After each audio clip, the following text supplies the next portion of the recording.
بسم اللہ الرحمن الرحیم۔ السلام علیکم ورحمۃ اللہ وبرکاتہ۔ نبی کریم صلی اللہ علیہ وسلم کی یہ حدیث قیامت کی ابتدا اور قیامت کے اختتام کے نام سے لکھی گئی ہے، اور بس اللہ بہتر جانتا ہے۔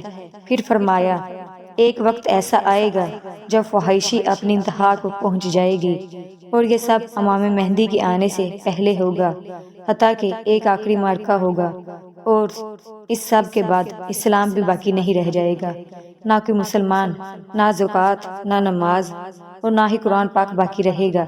لیکن ان سب کے ساتھ کیا کیا جائے گا؟ حضرت عبداللہ بن مسعود رضی اللہ عنہ فرماتے ہیں کہ ایک وقت ایسا آئے گا جب ایک ایسی رات ہوگی جب پورے کے پورے قرآن پاک واپس لے لیا جائے گا۔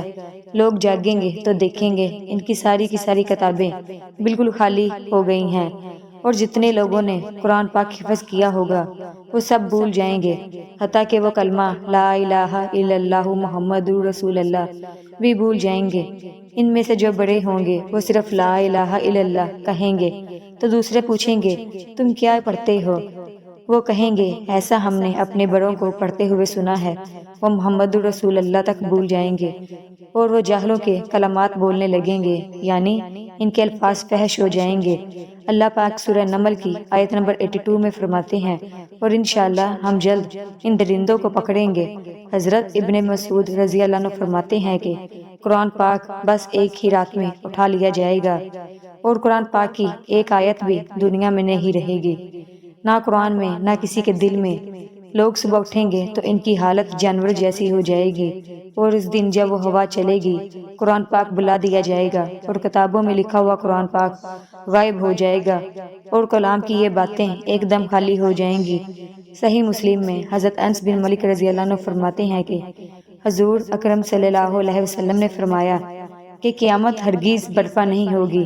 قیامت اس وقت تک برپا نہیں ہوگی جب تک اس دنیا میں اللہ کہنے والا ایک بھی شخص نہ چلا جائے۔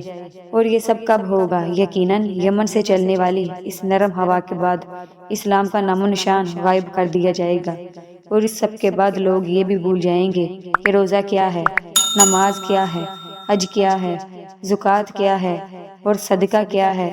بس اس وقت روزہ بھی چھین لیا جائے گا، نماز بھی، حج بھی، اور صدقہ بھی چھین لیا جائے گا، اور یہ پرسکون قیامت کے ہولناک منظر سے سب سے زیادہ دل دہلا دینے والی قیامت ہوگی۔ ناظرین گرامی، ہمارے پیارے نبی حضرت محمد صلی اللہ علیہ وسلم پر اور ان کی امت پر قیامت قائم ہی نہیں ہوگی۔ قیامت آنے سے پہلے جس کے دل میں ذرا برابر ایمان ہوگا، اللہ پاک ان سب کو قیامت سے پہلے ہی ایک ہوا کے ذریعے موت دے دیں گے۔ وہ پرسکون موت ہوگی، کسی کو پتہ ہی نہیں چلے گا کہ میں مرنے والا ہوں یا میں مر چکا ہوں۔ جب ساری دنیا سے مسلمان یعنی ایمان والوں کا خاتمہ ہو جائے گا، اس کے بعد قرآن پاک اٹھا لیا جائے گا اور لوگوں پر قیامت قائم ہو جائے گی۔ بے شک قیامت کا منظر بہت ہولناک ہوگا۔